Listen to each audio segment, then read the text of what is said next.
Okay. And then we'll open space for practice for any kind of experiential kind of um, way of expressing what has been received as this teaching of the subtle body, and any kind of Q&A around it that we want to dive into. So it's the idea of the three bodies: the physical body, Sthula Sharira, the subtle body, Sukshma Sharira, and the causal body, or Karana Sharira. In yoga, we have this understanding that they're all always present, always creating our reality and our interpretation of reality.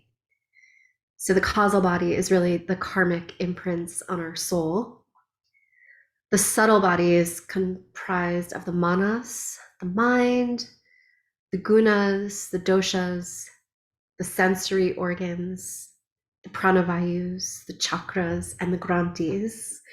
And it can go, again, like each topic in and of itself can be explored for years or even decades to fully understand all of the juice that's there, all of the depth that's there. And then to take that understanding and bring it into an embodied knowing is a whole practice of itself. So it feels strange to try to get this all done in 4 chapters, if you will, but but to do our best, we get kind of the deepening each time of what it means and what it means to us. And I only learned recently, in the past 5 years or so, maybe a little more, but that the chakra system isn't what we thought it was, and in the ancient texts, and there are 10 pranas, not 5, and like all of these understandings are always expanding, always deepening. So I'll invite you that whatever lane you choose to really dive into deeply, that you take it as far as you want to, because it is kind of like going down the rabbit hole to explore each of these things. And the beauty of really wise teachers and wisdom keepers is their ability to simplify the complexity. And so on the subtle body, I highly recommend Indu Aurora. I'm going to put her name in the text. And of course, Kavita, but Kavita, they're both really accessible and incredibly wise. And if you want to dive down this path, they can take you way farther than I can. Kavita Chinayan. I think that's how you spell it. I feel like that's not quite correct. Wait a second. I have her book. Yes, there's another I. A-I-Y. There we go. 2 brilliant, brilliant teachers. I'm just going to share my screen with my notes so we can talk about the subtle body. So the 3 main aspects of the self in manifest form: the physical body, or Sthula Sharira, the subtle body, or Sukshma Sharira, and the causal body. It's so funny, I have editing notes. Hold on. This is something I wrote for Yoga International, so so we're still editing it right now, but I'm using it for this training as well. Okay. So consciously, we know that like the subtle body and the physical body to some degree are illusory, right? They don't really define us or the true nature of the soul.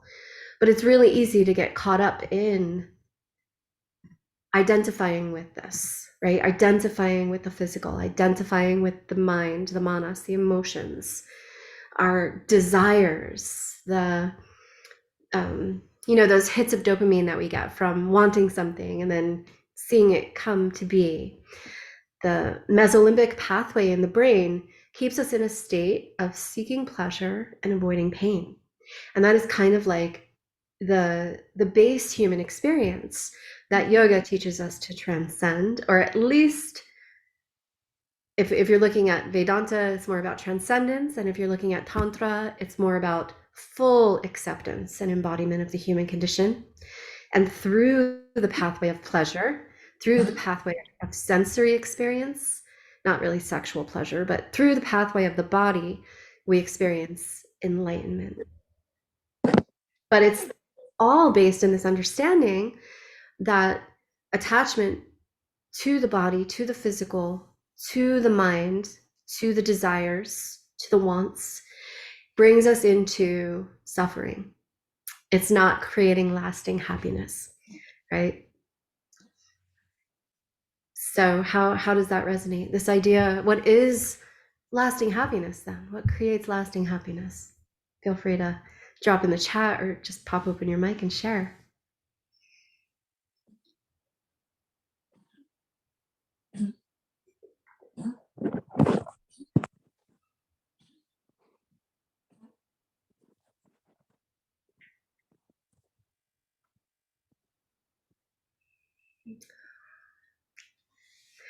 From a Western perspective, there's a really cool course on this through Yale University, and it's called The Science of Well-Being.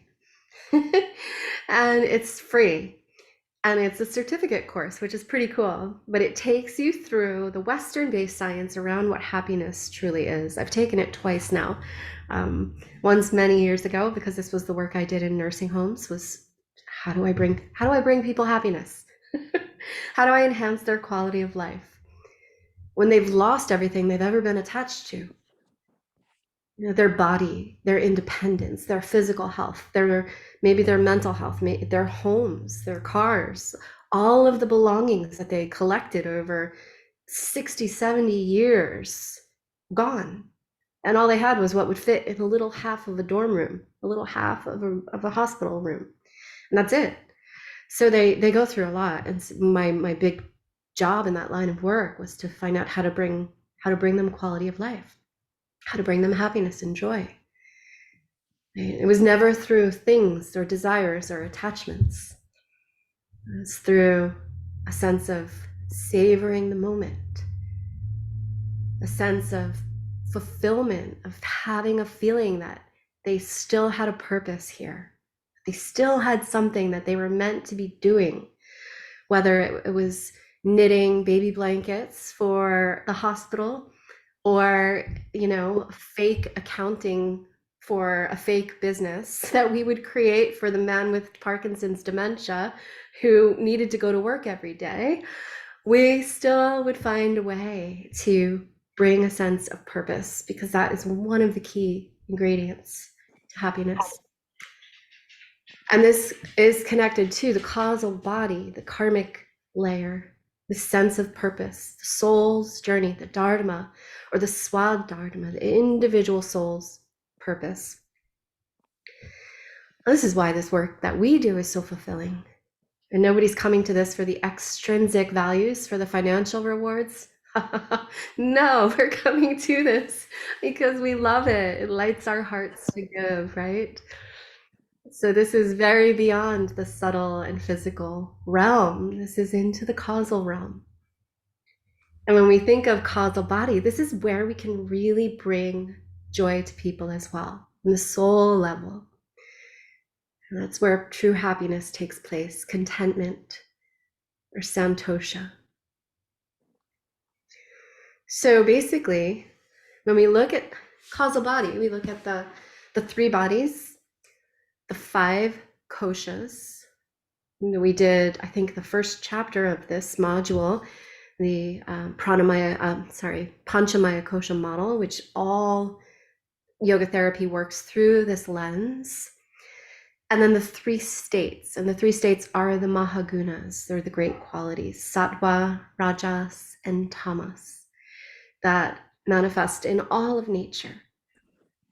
And so this is kind of what makes up the aspects of sacred anatomy. So if we look at it this way, it always I tend to be a little judgmental, sadly. I can say I'm very Pitta and Virgo. And I have a few I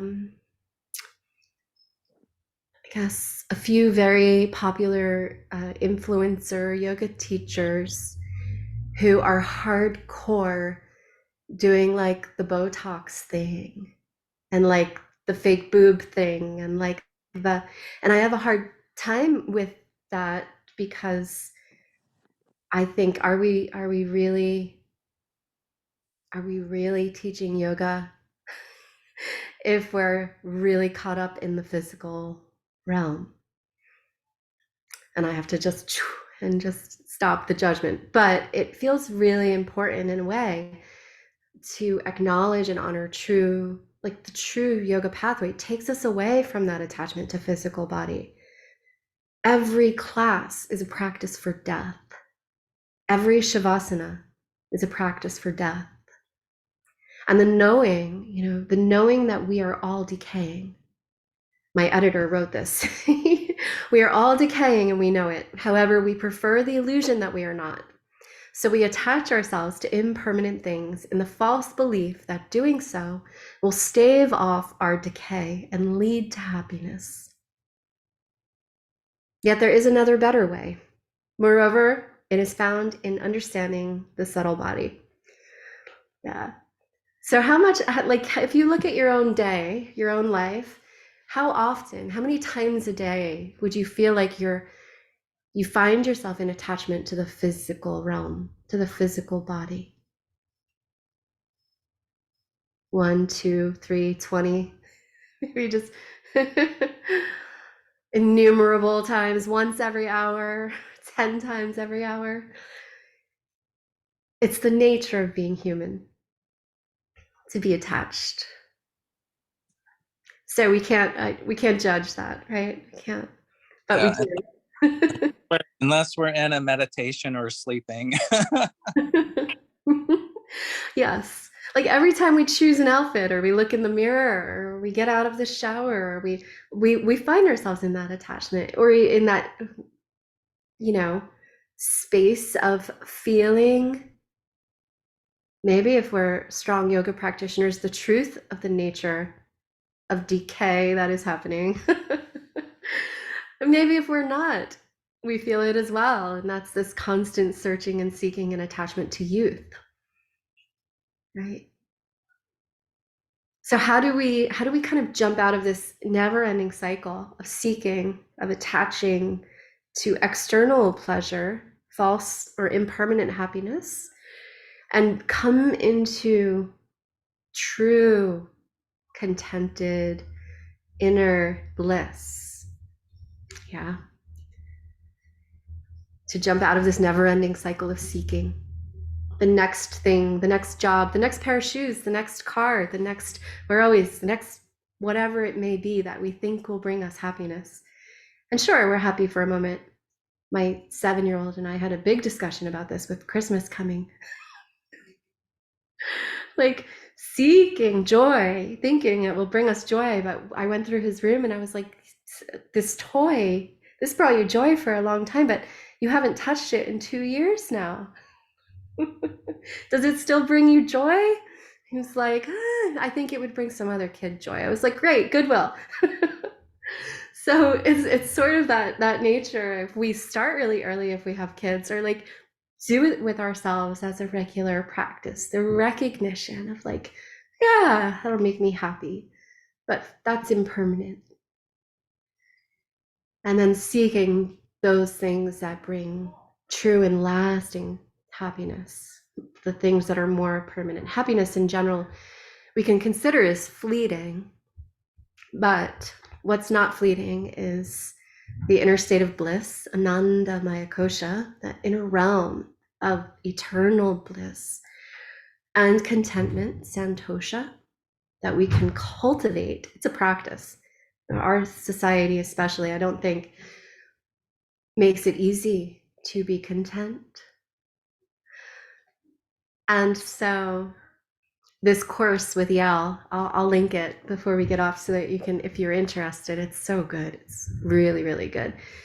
She talks about one of the quickest ways to cultivate joy, to cultivate happiness, is through savoring each moment and doing it out loud, like making it an important practice to, wow, that's a beautiful sunset. Oh my gosh, I could sit here forever in this moment and appreciate the beauty of this.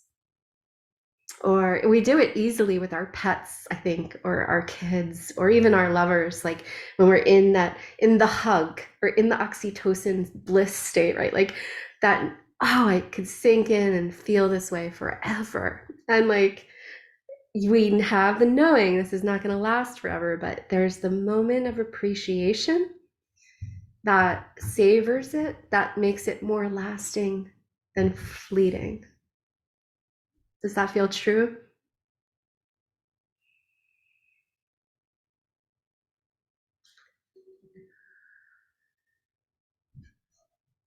Yeah, so this self knowing, this cultivation of santosha, the continual reminder of the subtle realms and the nature, the causal nature of the soul, the eternal nature of the soul, brings us into more of a state of interconnectedness, gives us more overall contentment and peace.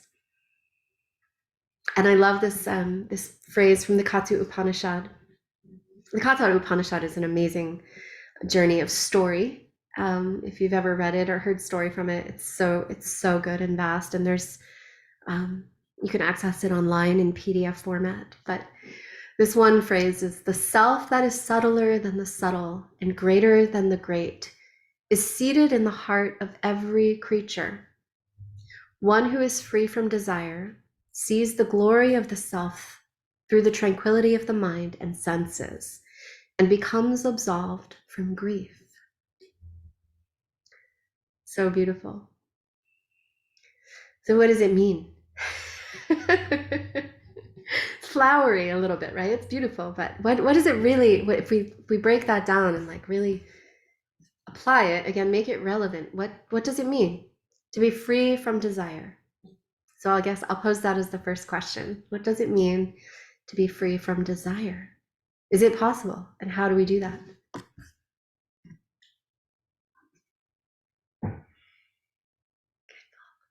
See you later, Paul.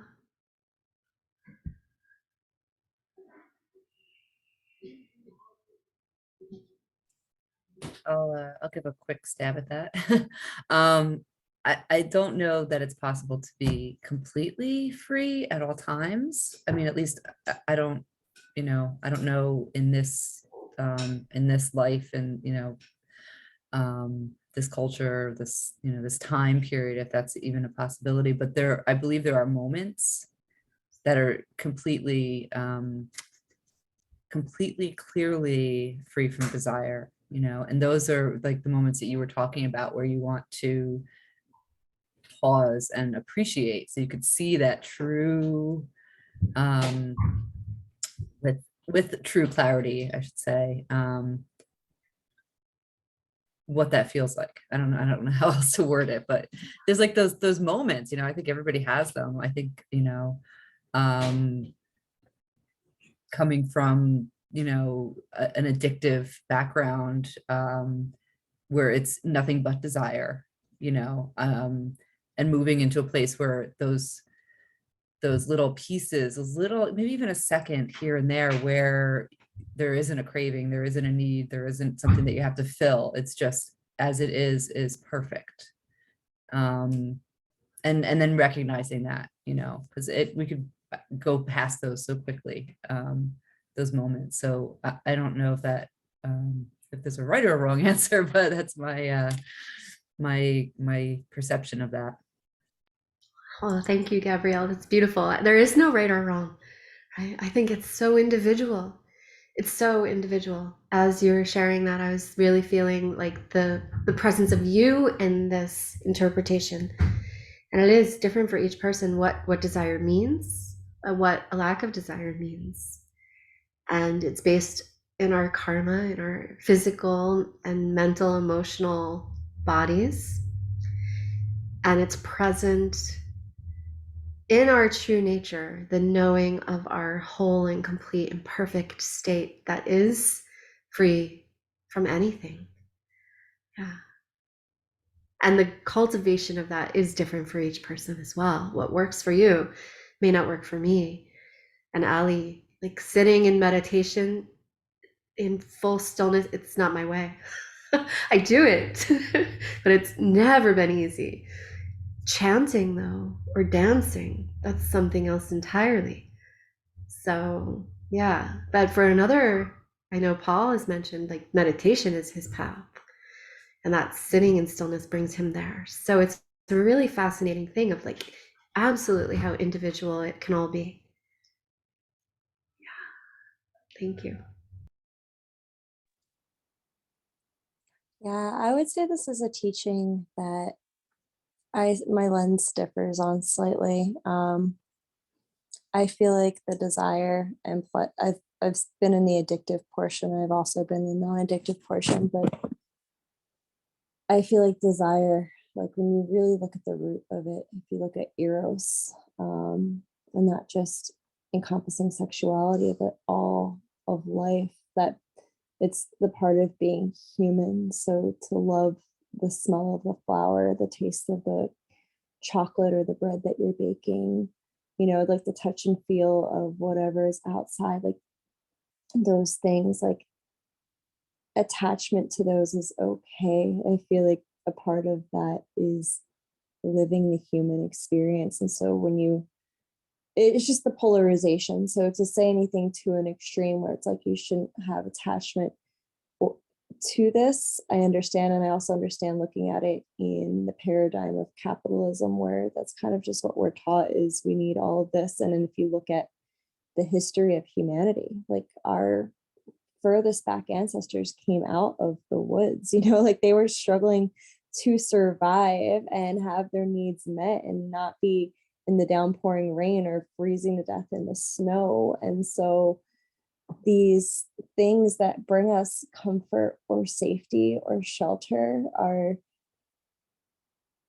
and it shifts. That balance always shifts. There's never just like that right set point. So each season, each month, each time of the year, it's going to be different. But being able to have the capacity, I feel, to both feel pleasure and pain and grief. It's like childbirth, right? Like you're going to go through a portal of pain to birth like this miracle into being, but there's no way around it that it's going to be pain. But it's how can you go into that pain and use it to get into that almost altered state. And so when I hear those teachings, I understand to an extent where they come from, but I also just feel there's so much more to it there. And I think that's where I'll end it. That's just my personal lens.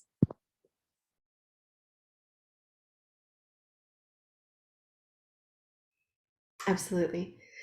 I agree too. And it's interesting to look at attachment through the lens of these Eastern traditions. If you've ever been part of like making a mandala in the Buddhist tradition, they create this great work of beauty and then just blow it away.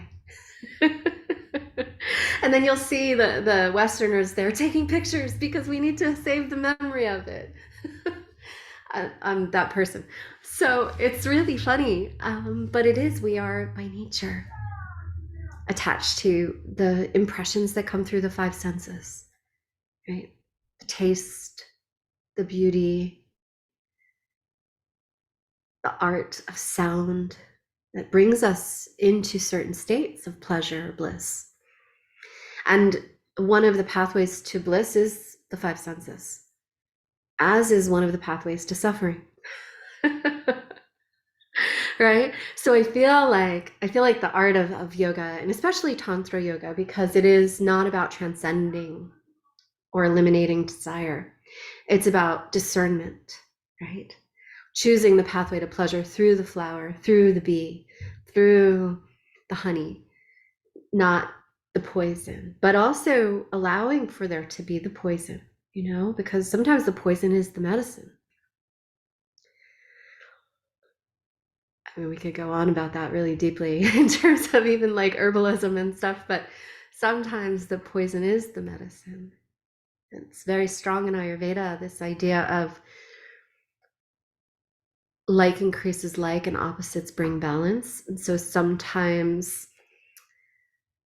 if you have a certain imbalance happening, like for me, perimenopause has brought about a really strong vata pushing kapha imbalance, which means the wind is pushing the earth and the water into a state of imbalance. And I'm Pitta by nature, so I would be adverse to cultivating more fire, adding fire to the mix. Was that be a good idea? But my Ayurvedic doctor is like, absolutely cultivate all the fire right now. I'm like, okay. The poison is the medicine. Normally I would avoid that. Like I'm taking Trikatu, which is a beautiful blend of ginger and black pepper and pipali root. And normally all of them are contraindicated for Pitta. Dried ginger is okay, but not like raw, fresh ginger. Anyway, I'm going on a tangent, so I apologize. But there is that idea of like discernment overall with desire and attachment. Because can we be free? Do we really even want to? That's such a beautiful point, Ali. I really appreciate that. Because I too look through it that lens. Yes, I want to be attached. Yeah, well, I guess there's a story, like this has been a really predominant theme that has come up. It's a short one, but just to add to it. So there's this little duck that I've been feeding like a few months ago, and his sister, I originally started to feed him and his sister because his sister had a broken foot. So I wanted to make their life easier. And then I just had this attachment to the little duck, but it was so pure and innocent and sweet. Like he would come to me every day and I would feed him, and he would like nip my dog's tail and like, chew on them. And they like became friends really quickly. And it was just this such beauty and it was like the good attachment, right? Where you're just like, there was so much love. And then there was one day where I came and he was just floating dead in the water. And I think there was like avian bird flu. And it just, that little love, that I had, like just that looking forward to like seeing him every day and feeding him, just to have like the oats ready. And he was just floating in the water. And I knew the moment that I saw him that it was him out of like the 100 ducks that were like at that pond. And it broke me, like it really did. And I loved that duck so much. And now I'm looking at it a few weeks later, and I still, like, I buried him out front of my window, and I say goodnight to him every night. And I talk to his spirit, and things have shifted, but there was that attachment, right? Like that love, that beauty, just that innocence. And then the grief that came because he was just taken so suddenly from my life, like something that I just love so deeply. And now it's like creating this space for something else to come in. And so that's kind of the angle that I look at it through too, which I don't know. I just feel like the story is there. That's the story. I could interpret it more, but no.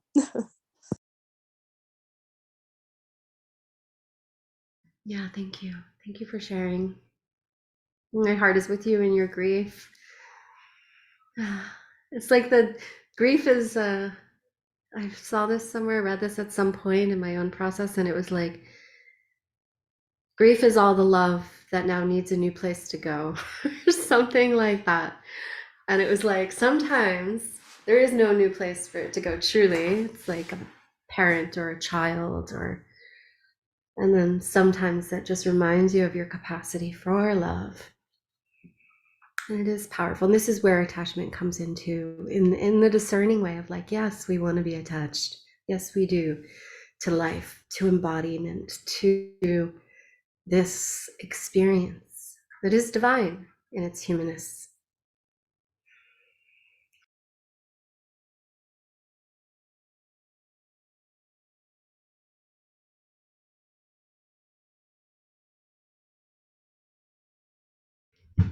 So have you heard the story of Nachiketa? You want to hear a little story? This is from the Katha Upanishad, and it's about this little boy. It's Declan's favorite story. It's this little boy named Nachiketa, and Nachiketa is the son of a king, and his father is having this big celebration, this big party, and he says to the crowd something like, I'm donating, or I've given 100 cows to the village. And the son knows this isn't true. And he or something about it is erroneous, like the cows were dying, or there was something where his father was seeking and boasting. It wasn't true. And believe me, this is very real. Kids will do this to you. They will call you out on your shit. So, and that's exactly what happened. Nachiketa is like, Dad, like, that is not true. You didn't do that. right in front of everyone, and he embarrassed his father and he shamed him. And so his father was so angry that in a moment of righteous anger, he said to his son, I want nothing to do with you. Go seek the Lord of Death. And he basically condemned him to die. And so Nachiketa, as an obedient son, went to the underworld to seek the Lord of Death, Lord Yama. And Lord Yama normally didn't just let anyone into his kingdom, but he was away and someone else let the boy in. And when he returned, he was shocked that the boy had gotten into his kingdom without his knowing. And he said to him, he was like, well, get out of here. Like, you are not supposed to be here. What are you even doing here? And the boy said, well, my father sent me here to talk to you, to seek wisdom from you. And Lord Yama said, well, all right, just, you have 3 questions. I will grant you 3 questions and then you need to leave. And so the boy knows, he was a very smart little boy. And he said his first question was, he was like, well, when we're done with the 3 questions, my father will welcome me back with love. Because he knew that Lord Yama, once you got there, you couldn't return to the living world. And so with this question, with this granted wish, he ensured that he would be returned to the world of the living. And so Lord Yama was like, okay. And then the little boy said, okay, I want to learn the art of Agnihotra, of Homa. I want to learn the art of the sacred fire. And Lord Yama looked at him with disdain and he was like, well, it takes people lifetimes to do this. I'm not going to teach it to a little boy. And the little boy was like, well, has anyone else come to the underworld without your permission besides me? I can do incredible things. Teach me the rites of Homa and I will pay attention and I will do the best I can and I will learn it better than anyone ever has learned it. And so Lord Yama said, okay. So he taught him the rite of Homa, the rites of fire. And then for his 3rd request, the little boy said, I want to know the secret of death.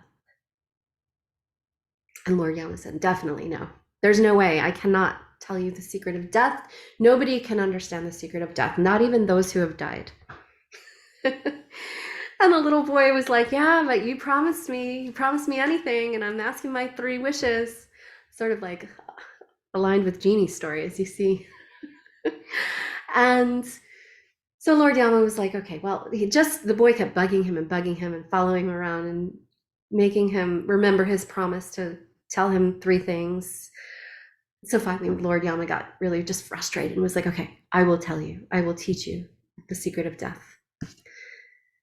The secret of death is the first statement I read to you in the beginning. The self that is subtler than the subtle and greater than the great is seated in the heart of every creature. The self is eternal.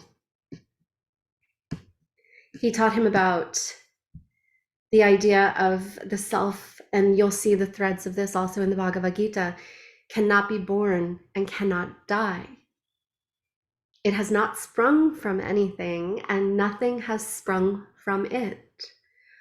Birthless, eternal, everlasting, and ancient, it is not killed when the body is killed. So it's in this teaching of the Katha Upanishad and this beautiful story of this little boy who had a conversation with the Lord of Death that we learn about the eternal nature of the soul in this tradition. And that is the idea, on one hand, that if we are never born and we can never die, that we are in these forms just for an infinitesimal amount of time. And so if we are attached, if we do find attachment, how easily and with how much discernment can we practice both attaching and letting go? You know, attachment in terms of love, right? And relationship can bring great joy or great suffering, can bring harm or can bring goodness. And where do we discover the true nature of reality? Through our practice that brings us home to the inner knowing, to the inner sense of wholeness, that we are perfect as we are without anything else, that we are the duck and we are the one we love, and we are the sun and the water and the moon and the stars. That is everything, that there is no true separation between all of nature and ourselves. And so that is the true nature of the subtle body and sacred anatomy, is to remind us again and again and again, as our individuated selves are designed to forget, that we truly are not separate. And so with that, I will stop here and open it up for experiences, responses, and questions. I'll stop the recording. And if you're watching later, I'm going to get these recordings posted. My hard drive is very full, so I have a really difficult time posting recordings right now because I can't download them. But it's gonna happen. I'm getting a new computer for Christmas, so we will be there soon, and you will watch this hopefully later if you couldn't attend live. And I hope that there is some gem of insight or resonance for you in a way that serves you. It brings you home to your own knowing and your own understanding, your inner wisdom. It's sending you love.